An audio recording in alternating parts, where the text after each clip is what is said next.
ধর্ষণের শিকার ডাক্তারি পড়ুয়া। দুর্গাপুরের বেসরকারি মেডিকেল কলেজের দ্বিতীয় বর্ষের ছাত্রীর ধর্ষণ।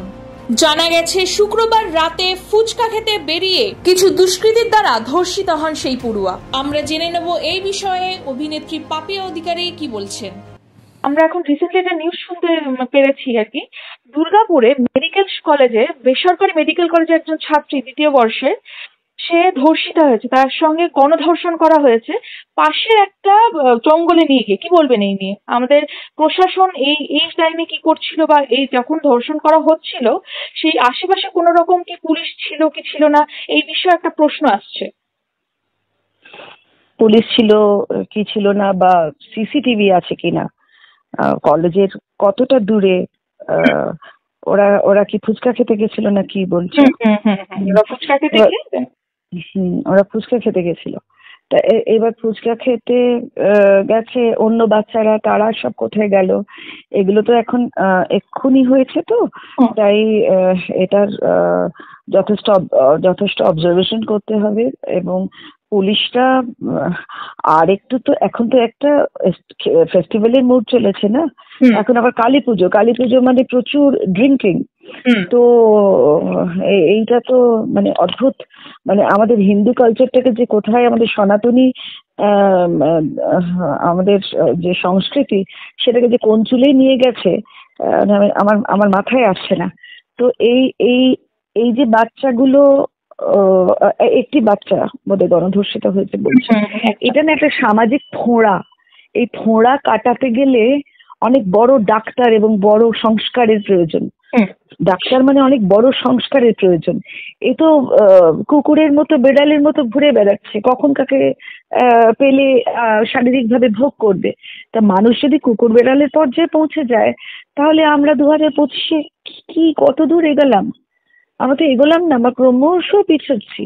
এবং কারা করলো, তারা কি অনুপ্রবেশকারী, তারা কোন দেশের লোক, এটা নিয়েই তো আমাদের এফআইআরটা হচ্ছে। তারা কোন দেশের লোক? তারা যাওয়ার সময় আর বড় কামড় দিতে চাইছে নাকি বাচ্চাদের উপর? আমার মানে আই এম ভেরি ফ্রাস্ট্রেটেড।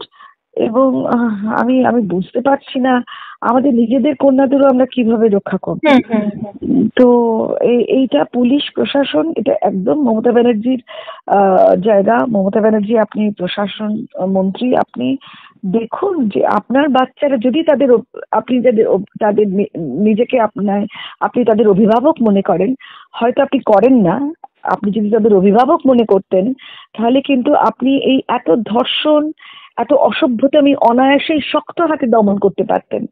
সেটা তো আপনি করছেনই না, উল্টে এদের প্রশ্রয় দিচ্ছেন, তাদের জন্য লক্ষ লক্ষ কোটি কোটি টাকা খরচা করে উকিল দাঁড় করাচ্ছেন।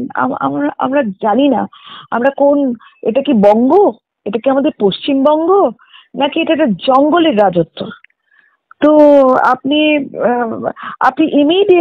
ইমিডিয়েটলি উইদাউট এনি বায়াস আপনি এদেরকে দেখুন, সে ওই মেয়েটির সাথে এত অত্যাচার করেছে এবং মেয়েটিকে বাঁচানোর চেষ্টা করুন। অন্যান্য বন্ধু বান্ধব যারা রয়েছে তাদেরকে খুঁজে বার করার চেষ্টা করুন। তার থেকেও বড় কথা, কিছুদিন আগে আমরা জানতে পারি যে Kolkata one of the safest place, first position hold করে কলকাতা। তার সত্ত্বেও আমাদের এই কলকাতাতেই বা পশ্চিমবঙ্গেই এই ঘটনাটা হয়েছে।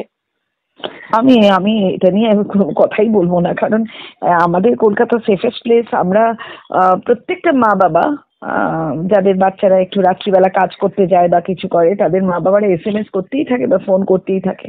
আমি জানি না সেফেস্ট প্লেস কি করে হলো। যদি হয়েও থাকে, হয়তো অন্যান্য শহর হয়তো এর থেকেও খারাপ, তার থেকে সেফ, মানে মন্দের ভালো, সেটা তো জানি না কিভাবে কি হলো, সেটা কিভাবে হয়, তাদের ইউনিটটা কি, মেজারটা কি, সেটাও আমার জানা নেই। তাই এই ব্যাপারে আমি কোনো কথা বলবো না।